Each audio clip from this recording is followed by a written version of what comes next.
전 세계를 강타한 코비드-19으로 인해서 전에 경험해 보지 못했던 아주 힘들고 어려운 한 해를 지내오다가 어느덧 한 해의 마지막 주일 예배를 드리게 되었습니다. 바이러스 돌풍은 우리에게 참 많은 변화를 가져왔습니다.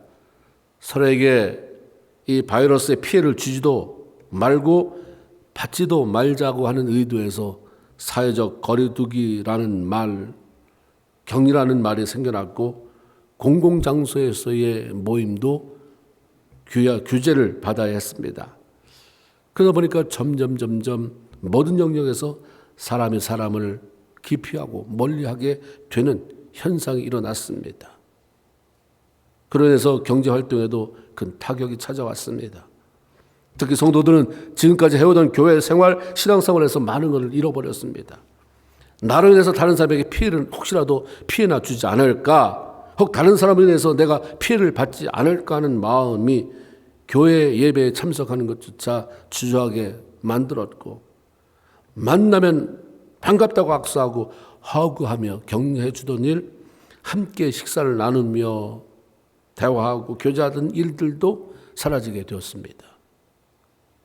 그러나 역사의 주관자 되시는 하나님은 세상에서 많은 사건이 일어나 여동을 쳐도 변함없이 그 자리에 계셨고, 이런 변화들로 인해서 많은 사람이 고통스러워하고 아쉬워하고 답답해하는 가운데서 또 당신의 살아있는 백성들의 삶을 아주 신실하게 이끌어 오셨습니다.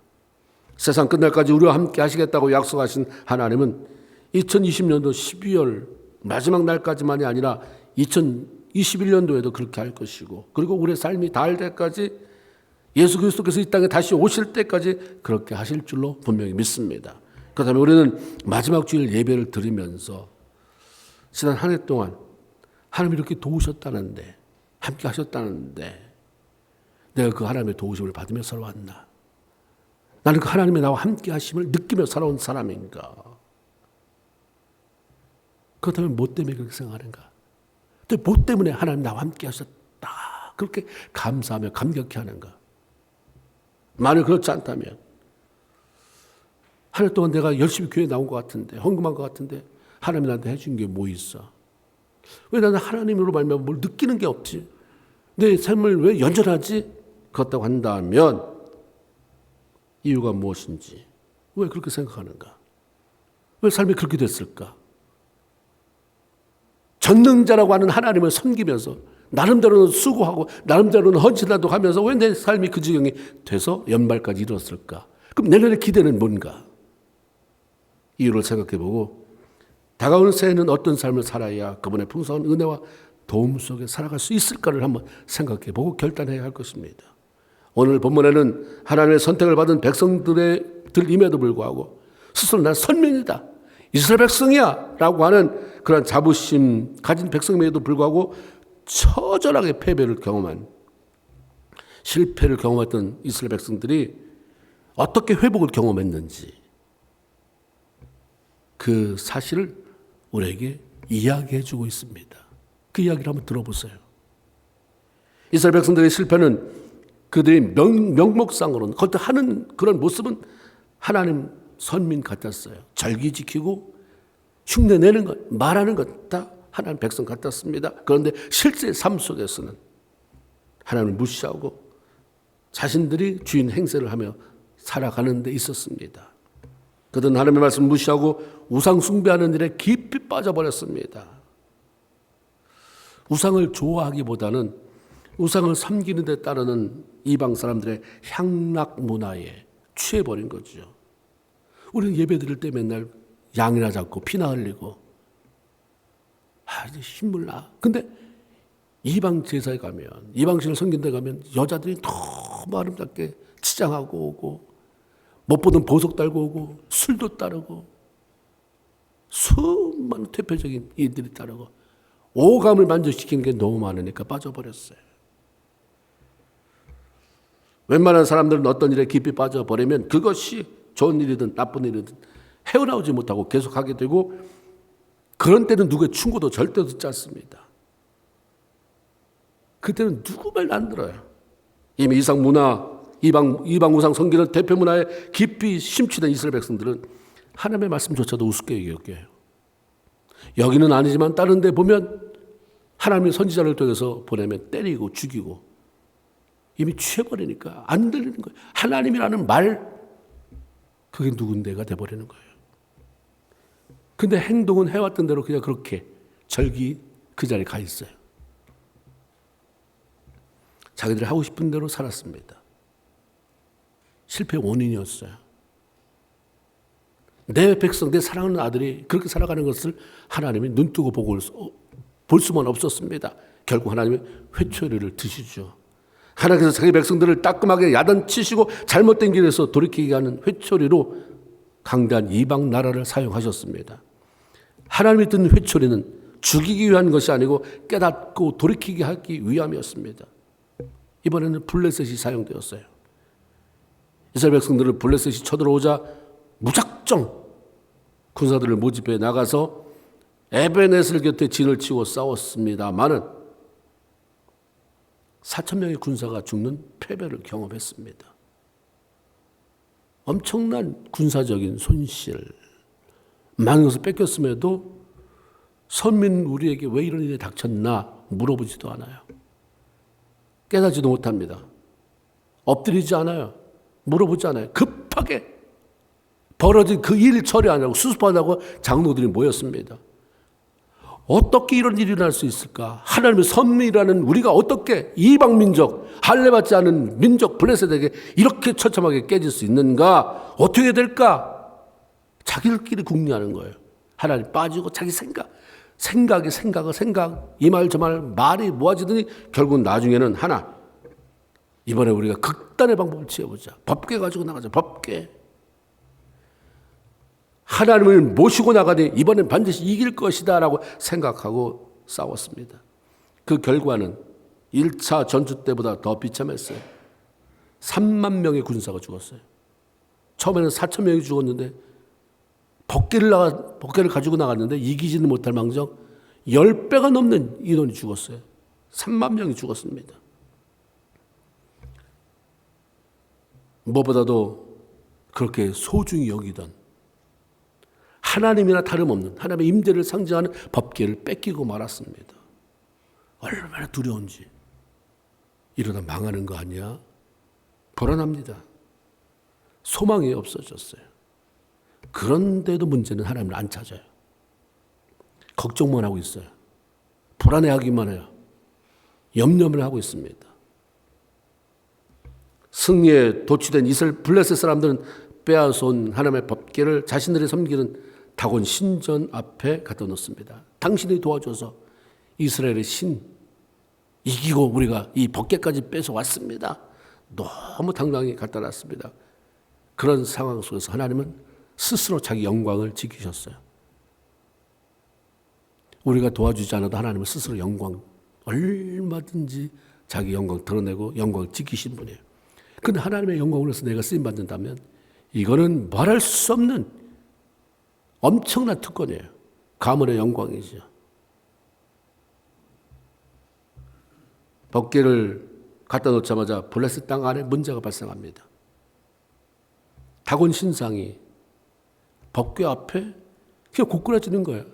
앞에 아침에 제사대로 가보면 고꾸라져 있고 다시 세워놓으면 그 다음에 가보면 손목이 끊어져 있고 발목이 끊어져 있고 이게 한두 번이 아니고 반복되니까 무서운 거예요.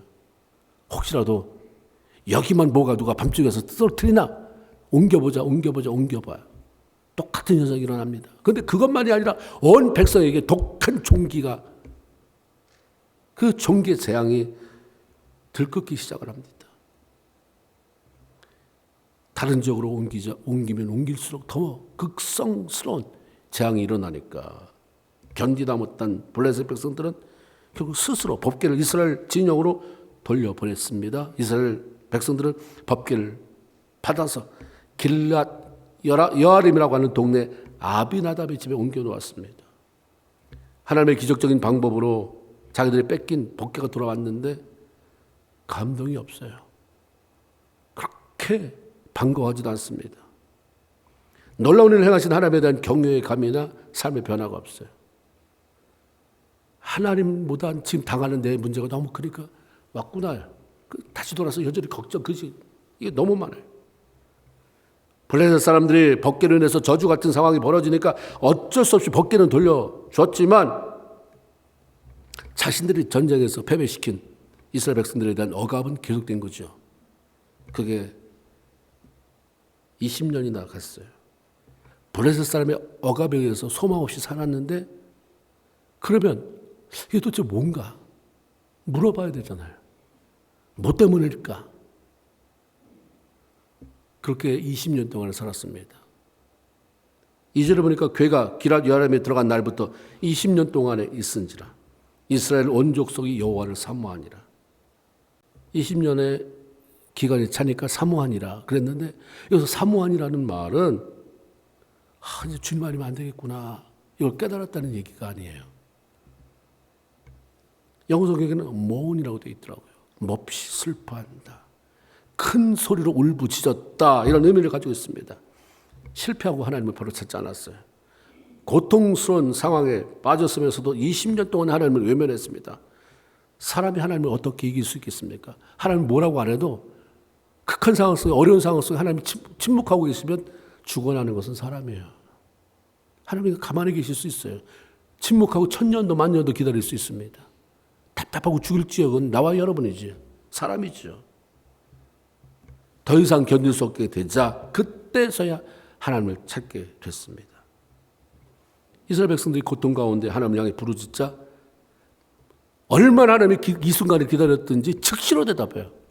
사무엘 선지자를 통해서 하나님께 돌아오는 것만이 유일한 방법이다 하면서 방향을 제시해 주십니다. 방향이 잘못된 것보다 힘든 게 없어요. 방향이 잘못되면 애쓰면 애쓸수록 멀어지는 거예요. 하나님 앞에 돌아오는 것이다. 전심으로 하나님 앞에 돌아오는 것이다. 그러면서 하나님 앞에 전심으로 돌아오기 위해서 이 세 가지가 필요하다. 하나, 이방 신들과 아스타롯을 너희 중에서 제거해라. 우상을 제거해라. 하나님의 인도하심을 받는 조건 중에 하나는 하나님의 도우심을 받아내는 조건 중에 하나는 우상을 비롯해서 하나님께서 싫어하는 것들을 과감히 잘라내는 것입니다. 우상이 뭔가? 하나님보다 더 내 마음을 차지하는 것, 하나님보다 더 사랑하는 것, 하나님보다 내 마음을 더 뺏기는 것이 우상입니다. 우리 우상 그러면 이미 벌써 금방 왔죠. 난 불상 없다. 나는 보이게 무슨 형상을 깎은 걸 가지고 있지 않다. 그런데 우리 안에 내가 예수 믿으면서 하나님 물질이 우상인 사람이 너무 많아서 모든 기도 제목은 물질이에요. 사업 잘 되게. 건강이 우상이 됩니다. 어떤 자식이 우상이 돼요. 그러니까 그게 뺏기니까 하나님, 그게 먼저 돼버리니까 하나님은 자꾸 뒤로 밀려나게 돼요. 우상, 나를 제거시켜라. 하나님보다 앞선 거 다 제거시켜라. 네 앞에 보이면 돈이 보이게 하지 말아라. 네 앞에 보면 건강이 보이게 하지 말아라. 네 앞에 보면 자식의 장래가 보이게 하지 말아라. 하나님만 보이게 해라. 또한 두 번째는 너희 마음을 여호와께로 향하여라. 우리 마음을 뺏어가는 우상을 제거해야 우리 마음을 하나님께로 향할 수가 있습니다. 어려울 때 기도를 하는 것 굉장히 중요해요. 잘하는 것이지만 그것보다 더 중요하고 우선되어야 할 것은 우리 마음을 하나님께로 돌이키는 것입니다. 왜 많은 사람이 기도하는데 응답이 안 되는가? 많은 이유가 있겠죠. 하나님이 훈련시키기 위해서 기다리게 하시는 훈련도 있겠지만 모든 사람이 그렇게 속아 넘어가면 안 돼요. 마음을 하나님께 향하지 않고 기도만 하니까 급하니까 SOS만 치는 거예요. 마음에 하나도 없으면서 이것만 해결해 주시면 공수표를 수도 없이 그렇게 발행해 봤잖아요. 마음을 돌이키고 기도하는 것 중요하지만 마음을 돌이키고 기도하는 것은 훨씬 더 중요해요. 많은 사람의 마음은 안 돌이켜요. 그 기도만 해요. 힘드니까. 이스라엘 백성들이 범죄함으로 블레셋의 공격을 받고 1차 패배했을 때 그들은 마음에 돌이킴 하나도 없었어요. 그리고 벗개만 가지고 나갔어요. 이것만 가지고 나가면 하나님 해결할 것이다. 내가 이번에 일주일만 내가 금식 기도하면, 일주일만 내가 철야 기도하면 하나님이 해결해 줄 것이다. 그렇지만 하나님의 임재를 상징하는 법궤는 아무 효능도 발휘하지 못했어요. 아무 일도 하지 않았어요. 오히려 그냥 뺏겼어요. 너무 무기력하게 뺏겼어요. 구사들에게 뺏기는 수치만 남겨주고 사라졌어요. 하나님께로 마음을 돌이키는 일 없는 어떤 종교적인 행위만으로는 아무것도 기대할 수 없습니다. 돌이키지 않는 기도는 뭐예요? 종교 행위일 뿐이에요. 마음을 하나님께 향하고 아버지와 자녀의 관계를 다시 회복시키고 그래서 부르짖을 때 거기에 기대가 생기는 것이고 뭐가 달라진 건 없는데 그 아버지가 주시는 기대가 있어요. 소망이 생겨나게 돼요. 그때부터 역사가 일어나는 거죠. 세 가지 조건 중에 세 번째는 오직 하나님만 섬겨라. 하나님이 편들어 주시고 이기게 하시는 이유는 그가 하나님을 사랑하고 그분만 섬기는 그분의 백성이고 자녀이기 때문입니다. 우리가 하나님의 백성이다, 하나님의 자녀다라고 하는 것을 뭐로 증명할 수 있습니까? 내 마음이 그분에게만 향해 있으니까요. 내 마음이 그분만 사랑하니까.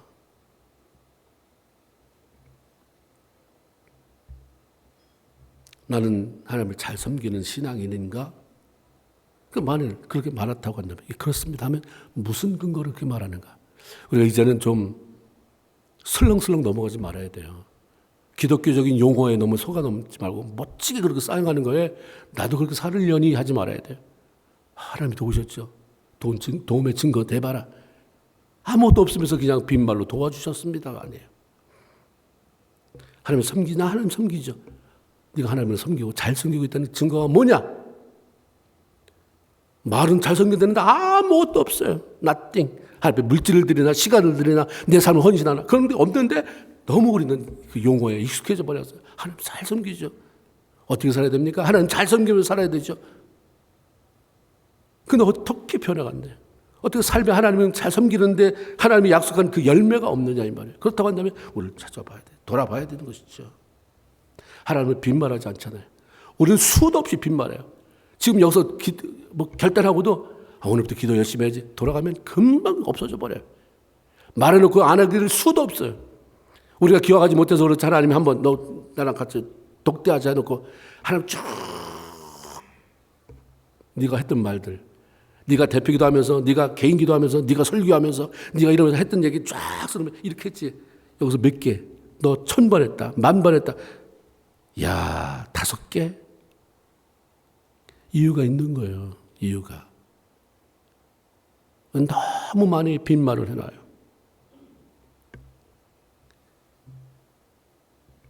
나는 하나님을 잘 섬기는 신앙인인가? 잘 섬기려잖아요, 성경이. 그걸 물어봐야 될 거 아니야. 나는 하나님을 잘 섬기는 사람인가? 맞아. 그럼 뭐 때문에 너 그렇게 생각하니? 스스로 물어봐야지. 이렇게. 그때 오늘 기쁨이 있고, 그거 맞다. 더 잘해야지. 아니다 그러면 그냥 넘어갈 문제가 아닌 거잖아요. 그게 안 되면 안 되는 거잖아요, 신앙인들에게는. 우상 제거해라, 마음을 하나님께 향해라, 전심을 하나님 섬겨라. 이게 안 되는데 그 다음에 뭘 기대할 거예요? 근데 우리 이런 거 다 제거시키고 그 다음에 무슨 일 생기면 하나님 도와주세요. 응답해 줄 줄로 믿습니다. 열심히 했는데 공허한 거예요. 열심히 소리쳤는데 nothing. 이쪽은 안 돌아봐요. 내가 편한 것만. 여호와를 경외하는 너에게는 의로운 태양이 떠올라서 치료하는 광선을 바라리니 저가 외양간에서 나온 송아지처럼 기뻐뜨리라. 근데 우리는 반만 잘라요. 하나님이 치료하는 광선을 바라서 외양간에서 나온 송아지처럼 고쳐주세요. 기뻐뛰게 해주세요. 앞에 조건만 하면 여호와를 경외하는 안 해요. 여호와를 경외함이 없는데 그 다음에 외양간에서 나온 송아지처럼 어떻게 기뻐할 수 있느냐, 어떻게 치료의 광선을 바랄 수 있느냐. 그러니까 우리가 끊임없이 치료의 광선을 바라서를 얘기해도 안 되는 이유가 앞에 주님이 우리가 내가 똑 잘라서 버렸기 때문에 다시 붙여놔야 돼요. 그것 때문에 고민해야 되는 거죠.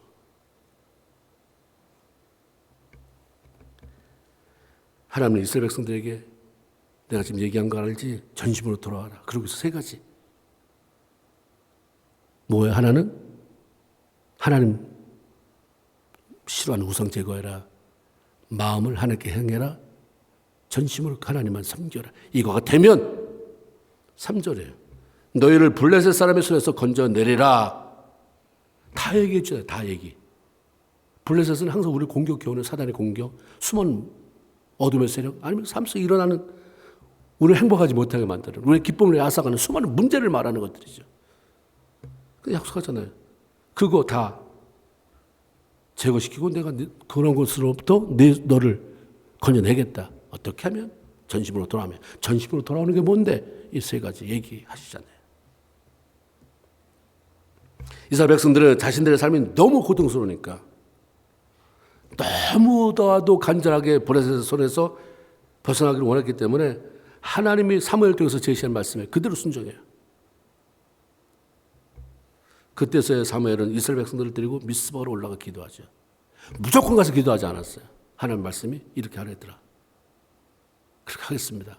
너무 급하니까 다 제거시키잖아요. 우상 제거시키고 마음을 돌이키고 이제 그 다음 단계 하니까 사무엘, 야 우리 미스바로 올라가자. 그래서 기도하자. 그랬을 때 그 기도 내용이 어땠어요? 그들은 전심으로 우리가 하나님께 범죄하였나이다. 하나님 나 잘못했어요. 정말 잘못했어요. 기도하죠. 이스라엘 백성들의 진정한 회개를 들으시고 삶의 방향 전환을 보신 하나님은 드디어 그들을 위해 일하기 시작하십니다. 약속대로 블레셋 사람들을 쳐내기 시작하신 거예요. 이스라엘 백성들은 자기들 지금 기도하러 모였거든요. 하나님 블레셋을 치려고 마음 먹으시고 이제 기도 그만하고 가서 쳐라 가냐. 기도하는 거 계속해라. 블레셋 치는 거 꼭 네가 가서 쳐야만 치는 거냐? 내가 오게 할게. 블레셋 사람이 소문을 들어요. 이스라엘 백성들이 기도한다고 미스바에 모였대더라. 야 거기에 집단적으로 다 모였다고? 야 도간에 든지구나. 너무 고맙다고 전해줘라. 한목에 꿇고 섬길 수 있게 모아줘서 고맙다, 모여줘서 고맙다고 얘기해라. 그 신이 나서 쳐들어왔습니다. 이스라엘 백성들은 기도하러 온 거잖아요. 전쟁 태세를 갖추지 못했습니다.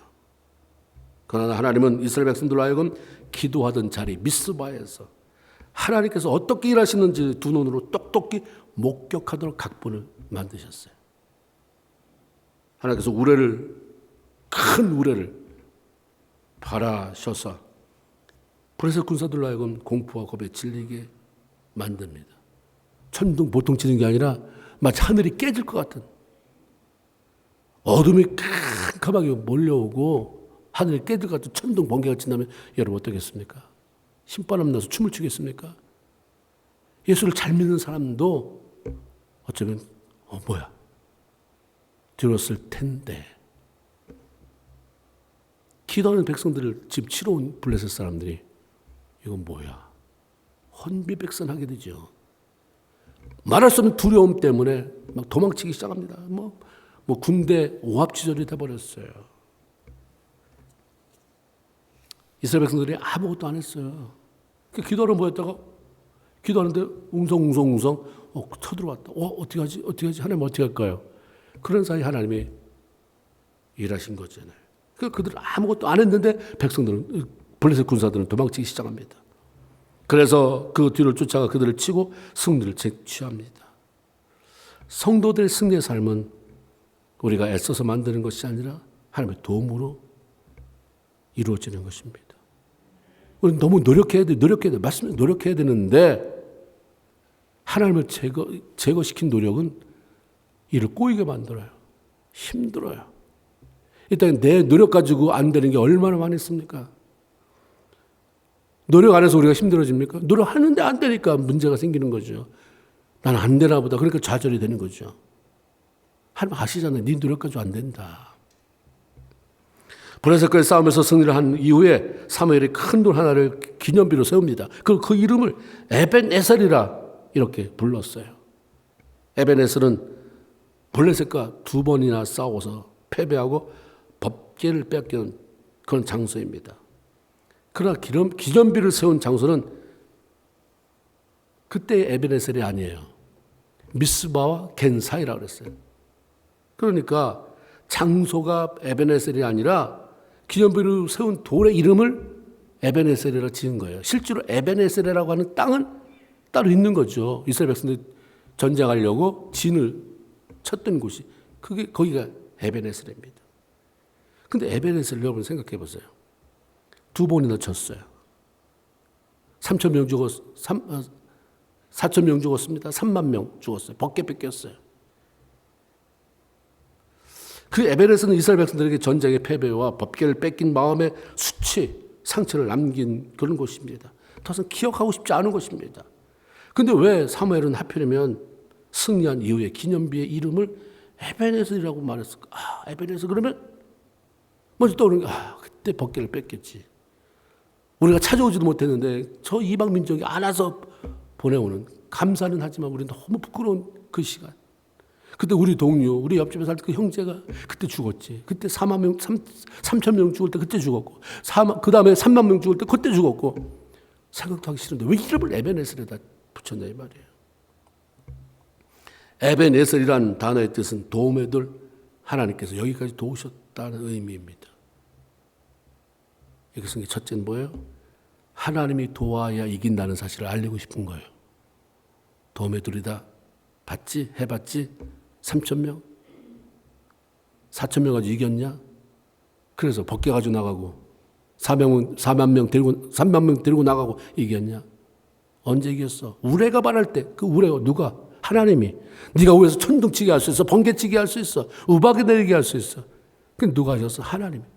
하나님이 하시니까 삽시간에 어떤 일이 벌어지는지 봤지. 네 노력이 이 나라 전 민족을 다 모은다고 해도 전 사람들이 수십 년 동안 무기를 만들어서 사용한다 할지라도 이런 일 벌어지겠어? 하나님이 도와주셔야 이긴다. 아멘입니까? 너무 애쓰느라고 그냥 이것저것 다 하나님이 하시는 일은 다 팔목 자르고 발목 자르고 내가 노력하느라고 다 하나님 일 못하게 다 잘라버리면 우리 삶에 뭘 기다릴 수 있겠습니까? 하나님이 도와주셔야 이긴다.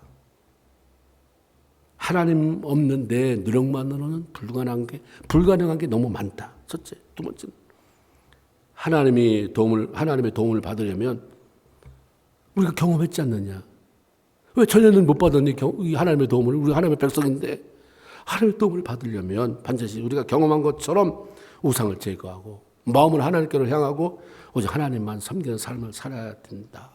그럴 때 가능한 거다. 이 사실을 계속해서 상기시켜주고 싶은 것이죠.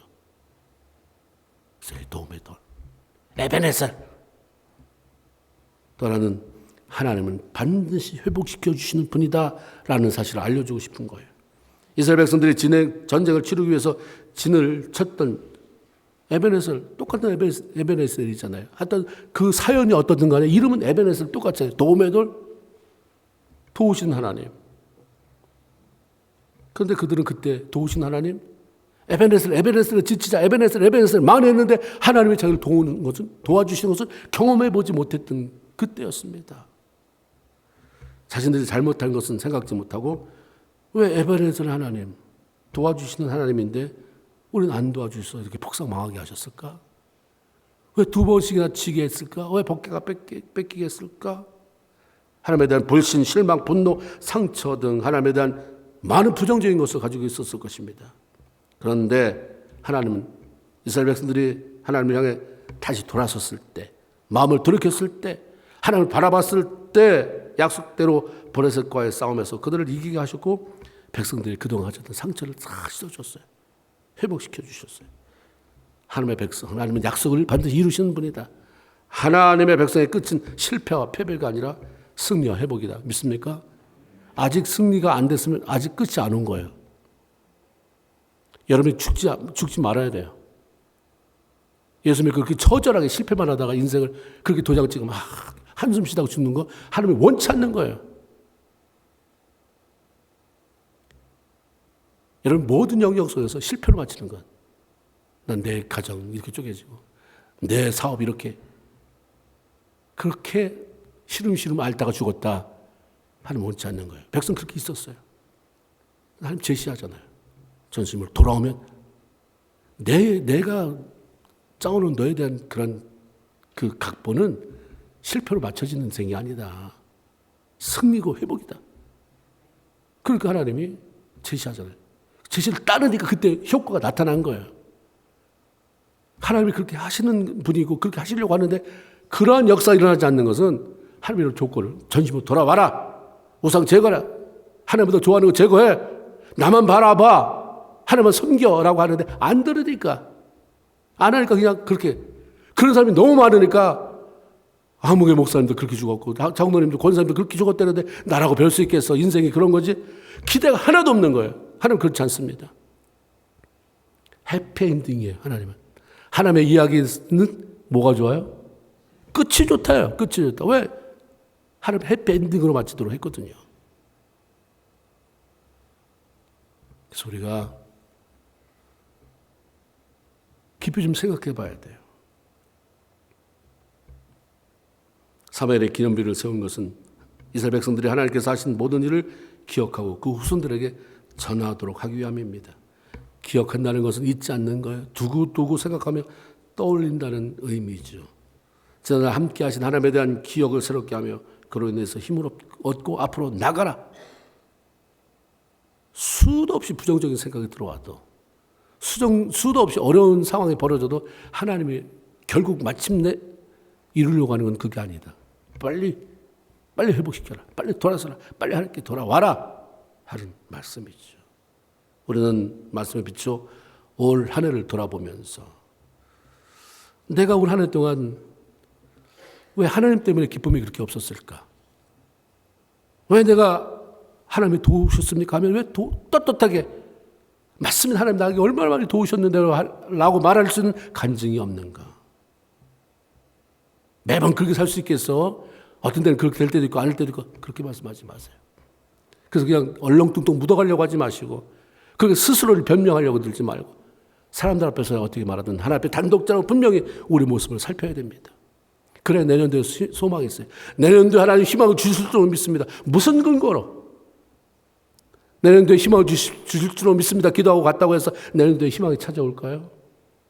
하나님의 도움이 그렇게 대단하게 찾아올까요? 저는 아니라고 생각해요. 그렇게 말하기 전에 오늘 너무도 귀하게 하나님 말씀해 주시잖아요. 전심을 돌아와라.